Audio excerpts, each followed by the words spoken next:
ሰላም ጤና ይስጥልኝ የቻናሌ ተከታታዮች በያላችሁበት ሰላማችሁ ይብዛ። እንግዲህ በአሁኑ ሰዓት የቴክኖሎጂ ሌቦች ስልካችንን ለመቆጣጠር የግድኛ የሆነ ሊንክ እንድንጫን አይጠብቁም። ዜሮ ክሊክ ቫልነራቢሊቲ በሚባሉ የሲስተም ክፍተቶች አማካኝነት ተጠቅመው ምንም አይነት ሊንክ ሳይነካ ስልኩ ሊጠለፍ የሚችልባቸው አጋጣሚዎች እየሰፉ ነው። ይህ ሲሆን ጠላፊዎች የእኛን ፍቃድ ሳይጠይቁ ካሜራችንን፣ ማይክሮፎናችንን አልፎ ተርፎ ደግሞ የባንክና የፎቶ ጋላሪ መረጃዎቻችንን በቀጥታ ሊመለከቱ ወይም ደግሞ ሊሰርቁ ይችላሉ። ዛሬ ስልካችሁ ከማንኛውም ስጋት ነፃ መሆኑን የምታረጋግጡበትን 7 ወሳኝ መረጃዎችን በጥልቀት አሳያችኋለሁ። እስከ መጨረሻው አብራችሁኝ ቆዩ። ቪዲዮውን ላይክ፣ ቻናሉን ሰብስክራይብ በማድረግ ጀምሩ። መልካም ቆይታ። አንደኛ፣ የስልኩን ማንነት መፈተሽ። ፎን ስታተስ ላይ ገብታችሁ የምታረጋግጡት መረጃ ነው። መጀመሪያ ላይ ስልካችሁ ኦሪጂናል በሆነው የሳምሰንግ ሶፍትዌር ላይ መሆኑን ማረጋገጥ አለብን። ጠላፊዎች ወይም ያገለገሉ ስልኮችን የሚሸጡ ሰዎች የስልኩን ሴኩሪቲ ሰብረው የራሳቸውን መግቢያ ቀዳዳ ሊፈጥሩ ይችላሉ። ይህ ደግሞ ሩቲንግ በመባል የሚታወቅ ሲሆን የስልኩን ዋና የደህንነት ግንብ የሆነውን ኖክስ ሴኩሪቲ ሙሉ በሙሉ እንዲፈርስ ያደርጉታል። እንደዚህ አይነት ስልኮች ላይ ማንኛውም አደገኛ ሶፍትዌር ሲጫን ስልኩ የመከላከል አቅም አይኖረውም። እንዴት እንፈትሻል የሚለውን አሁን እንመልከት። በመጀመሪያ ወደ ስልካችሁ የሴቲንግ አፕሊኬሽን ትከፍታላችሁ። በመቀጠልም ወደ ታች ወርዳችሁ አባውት ፎን የሚለውን ትነኩታላችሁ። በመቀጠልም ስታተስ ኢንፎርሜሽን የሚል አለ፣ እሱን አንድ ጊዜ ንኩት። ከዛ መቀጠል ወደ ታች ወርዳችሁ ፎን ስታተስ የሚል አለ። እንደምትመለከቱት እንግዲህ ፎን ስታተስ የሚለውን ከዚህ ጋር ስትመለከቱት ኦፊሻል የሚል ካያችሁ ስልካችሁ የሳምሰንግ ኖክስ ጥበቃ ስር መሆኑን ያረጋግጣል ማለት ነው። ስለዚህ እንደምትመለከቱት የኔ ኦፊሻል ነው የሚለው፣ ስለዚህ በሳምሰንግ በኖክስ ጥበቃ ስር መሆኑን ያረጋግጣል። ለምሳሌ ግን የናንተ ምናልባት ከስተም የሚል አማራጭ ሊሆን ይችላል። የናንተ ከስተም የሚል ከሆነ ስልኩ ለጥቃት የተጋለጠ ሊሆን ስለሚችል ከፍተኛ ጥንቃቄ ማድረግ ይኖርባችኋል። እስኪ የናንተ ምን እንደሆነ በኮመንት ግለጹልኝ። ሁለተኛ፣ የሶፍትዌር ማሻሻያ ወይም ደግሞ ሴኩሪቲ አፕዴትስ። ሳምሰንግ በየጊዜው የደህንነት ማሻሻያ ወይም ደግሞ ሴኩሪቲ ፓች ይልካል። እነዚህ አፕዴቶች በየጊዜው የሚፈጠሩ አዳዲስ የጠላፊ ዘዴዎችንና በሲስተም ውስጥ የሚገኙ ክፍተቶችን ለመድፈን የታለሙ ናቸው።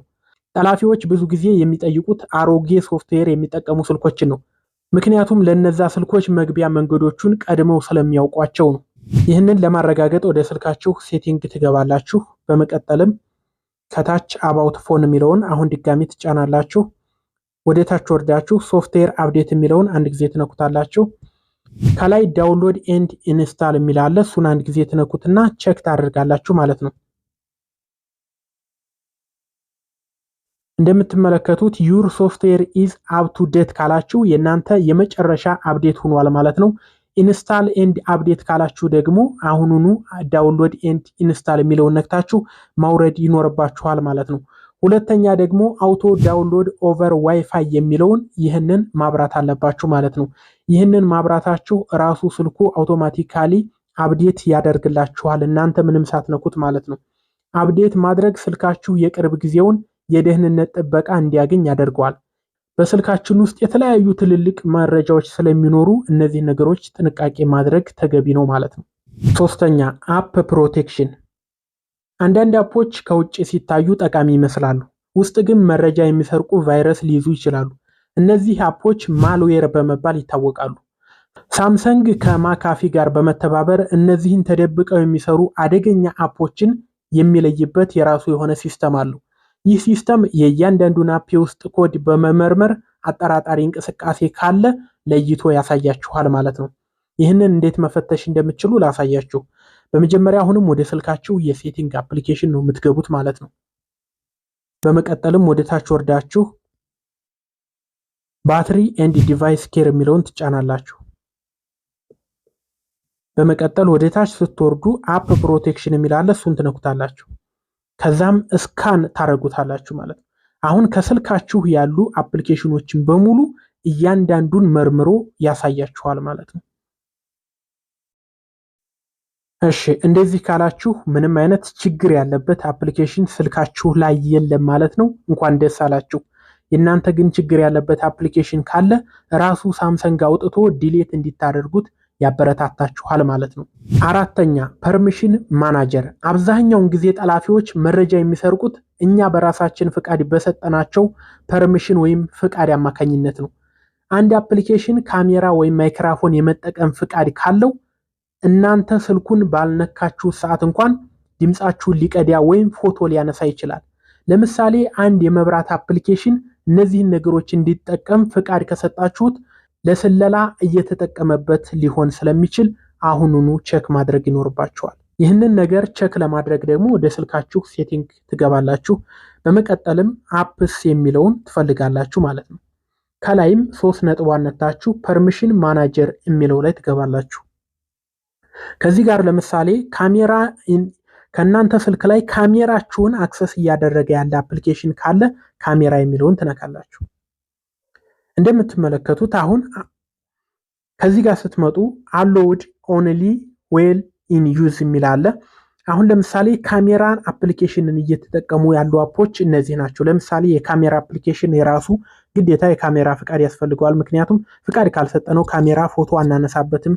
ጉግል ክሮም አለ፣ ጂሜል አለ፣ ጉግል ኢሞ፣ ኢንስታግራም፣ ፎን፣ ቴሌግራም፣ ቲክቶክ፣ ዋትሳፕ እና ኤክስ ሪከርደር፣ ዩቲዩብ እነዚህ የካሜራን ፍቃድ የሚጠቀሙ አፕሊኬሽኖች ናቸው ማለት ነው።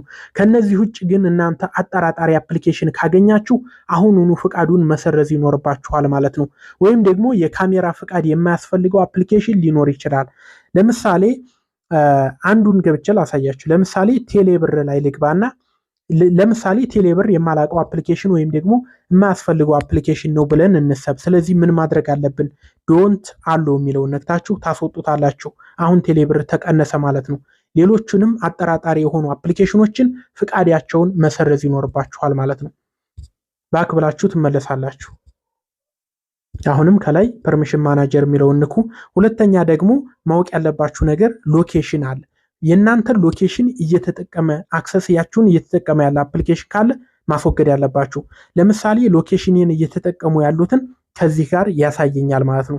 ለምሳሌ ማክሮ ድሮይድ የሚባለው አፕሊኬሽን እንደምታዩት የኔ ሎኬሽን እየተጠቀመ ነው ማለት ነው። ስለዚህ እኔ ያለሁበትን ቦታ በትክክል ማወቅ ይችላል ማለት ነው።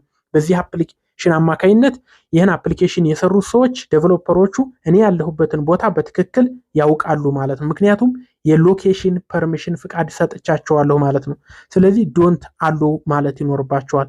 ግን ማክሮ ድሮይድ የምትጠቀሙት ከሆነ የስልካችሁ ቢጠፋ የምታገኙበት መንገድ ነው። የምትጠቀሙት ከሆነ ግን ፍቃድ ትሰጡታላችሁ ማለት ነው። ግን ዋናው ዓላማ ከዚህ ጋር የማታውቋቸው አፕሊኬሽኖች የእናንተን ፍቃድ እንዳይጠቀሙ መከልከል ነው ማለት ነው። አንድ ጊዜ መለስ ብላችሁ ደግሞ እንደዚህ ሲያስወጣችሁ ከላይ ነክታችሁ ፐርሚሽን ማናጀር የሚለውን ትነካላችሁ። ሁለተኛ ደግሞ ማይክራፎን ነው። ማይክራፎን የሚለውን ነክታችሁ ደግሞ የእናንተን ማይክራፎን አክሰስ እያደረጉ ያሉ አፕሊኬሽኖች ካሉ እነዚህንም ማውጣት ትችላል። ለምሳሌ ግሮክ ኤአይ የኔን ማይክራፎን አክሰስ እያደረገ ነው። ስለዚህ ዶንት አለው ማለት እችላለሁ ማለት ነው።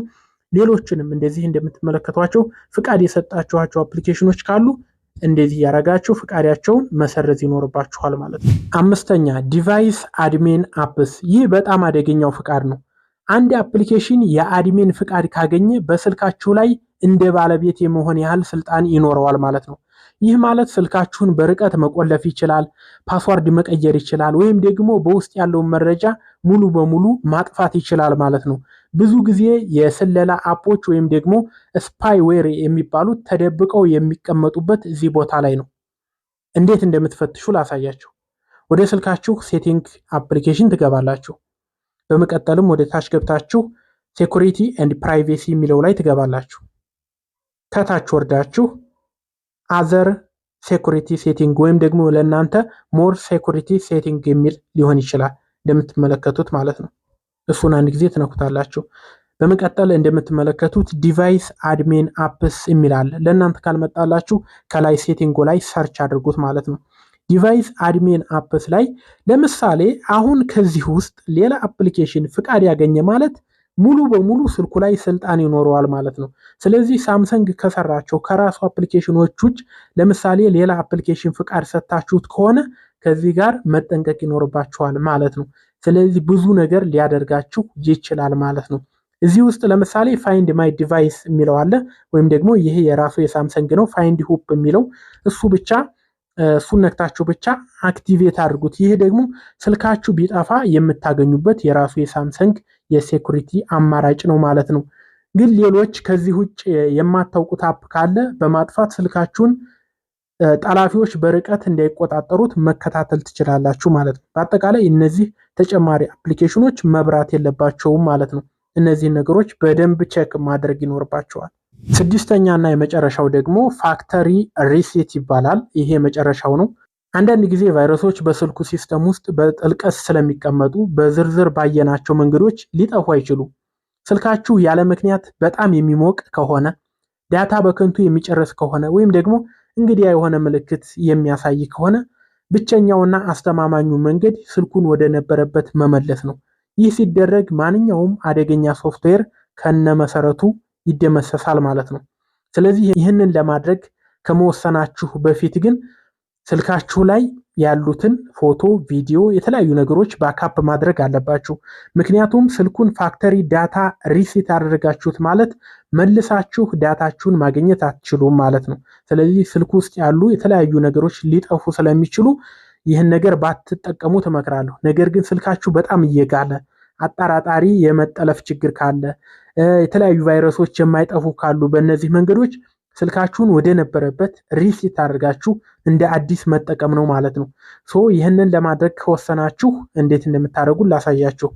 ወደ ስልካችሁ የሴቲንግ አፕሊኬሽን ትገባላችሁ። ከዛ በመቀጠል እንደምትመለከቱት ጀነራል ማኔጅመንት የሚላለ እሱን ትነኩታላችሁ። ወደታች ወርዳችሁ ሪሴት የሚላለ እሱን ትነኩታላችሁ። ከዛ በመቀጠል ከታች ፋክተሪ ዳታ ሪሴት የሚላለ ይህን ነክታችሁ እንግዲህ ብዙ ማስጠንቀቂያ ይሰጣቸዋል። ምክንያቱም የተለያዩ ጎግል አካውንቶቻችሁ ሊጠፉ ይችላሉ። ብዙ ነገር ሊጠፋ ይችላል። ስልኩ ከፋብሪካ እንደመጣ አዲስ ነው የሚሆነው። ስለዚህ ይህን ከማድረጋችሁ በፊት መወሰን ማሰብ ይጠይቃል። እንደገና ሰርች አድርጉ ማለት ነው። እኔንም ማናገር ትችላላችሁ። ይህ የሚሆንበት ከፍተኛ ደረጃ ላይ ስልካችሁ ከደረሰ ብቻ ነው። በተጨማሪ ደግሞ ባካፕ ጎግል አካውንታችሁን ፓስወርዱን ማወቅ ይኖርባችኋል። ምክንያቱም መልሳችሁ ስትከፍቱ ጎግል አካውንት ይጠይቃችኋል። ጎግል አካውንታችሁን አላገኛችሁም ማለት ብዙ ፋይሎቻችሁን ልታጡ ትችላላችሁ ማለት ነው። ስለዚህ ይህን ነገር ጥንቃቄ አድርጋችሁ ዝም ብሎ የሚወሰን ነገር አይደለም ማለት ነው። የዛሬው መረጃ ለሁላችሁም ደህንነት ወሳኝ ነው ብዬ አምናለሁ። እነዚህን 7 ደረጃዎች መከተላችሁ ስልካችሁን አስተማማኝ ያደርገዋል። እስኪ የእናንተ ስልክ ምን ያህል የተሳካ ነው? በኮመንት ግለጹልኝ። ቪዲዮ ጠቃሚ ሆኖ ካገኛችሁት ላይክ በማድረግ ለሌሎችም እንዲደርስ ሸር አድርጉት። እንደነዚህ አይነት ጠቃሚ የቴክኖሎጂ መረጃዎች እንዳያመልጧችሁ ሻምበል አፕ ቲዩብን ሰብስክራይብ አድርጉ። በቀጣይ ቪዲዮ እስከምንገናኝ ሰላም ሁኑ።